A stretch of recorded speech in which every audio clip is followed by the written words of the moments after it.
Master, play now!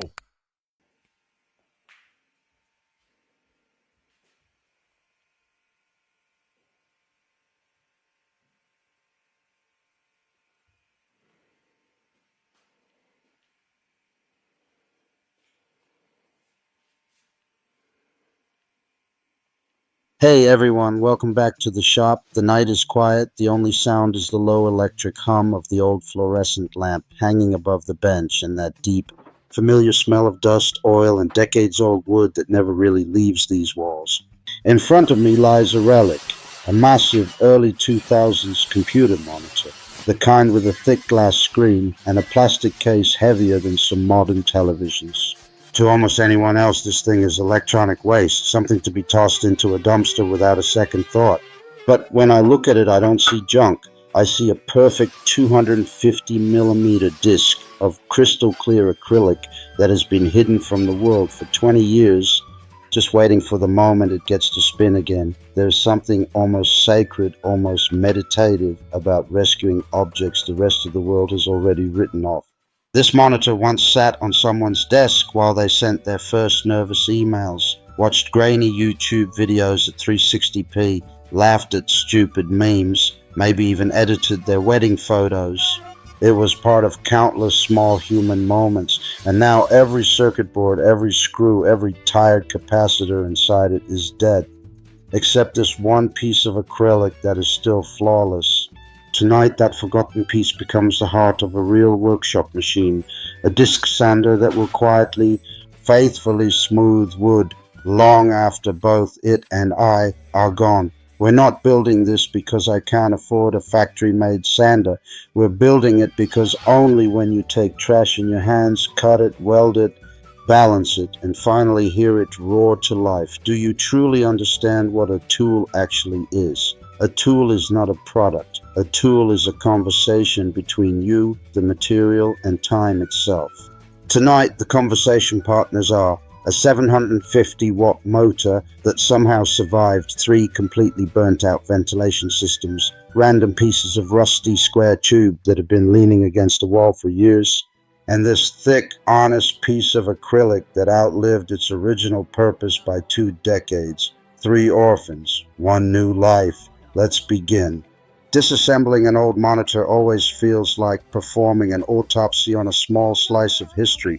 You remove screw after screw, the plastic creaks and sighs like it's reluctant to give up its secrets, and finally you lift away the shroud. And there it is, 8 millimeters of perfectly clear acrylic, untouched by scratches, untouched by sunlight for 20 years. I run my finger across the surface and it's cold, almost icy, but completely brutally honest. This material never pretended to be anything it wasn't. It just waited, cutting a perfect 250 millimeter circle without a CNC or a laser is an act of pure trust.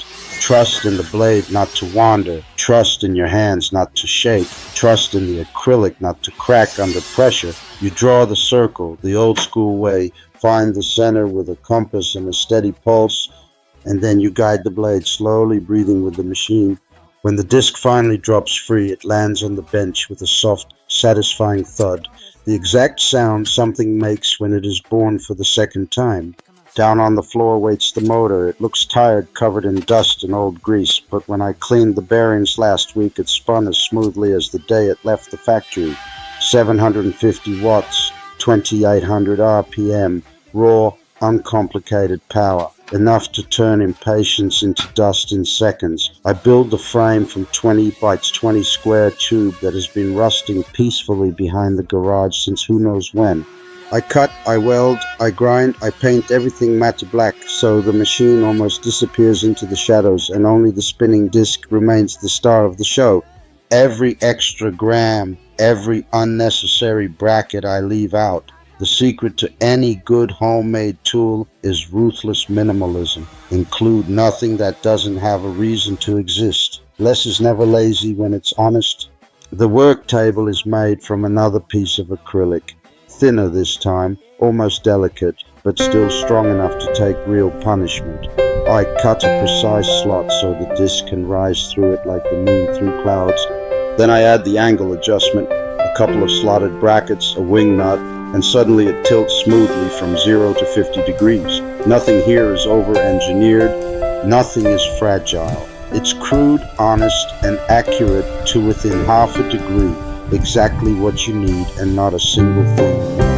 Across the entire face of the big disc, I glue industrial-grade hook and loop. When the first sheet of 80 grit abrasive rips onto it, the sound is pure commitment, like tearing open a letter you already know will change everything. Under the table, I weld a simple 50mm dust port aimed directly at the point where wood meets grit.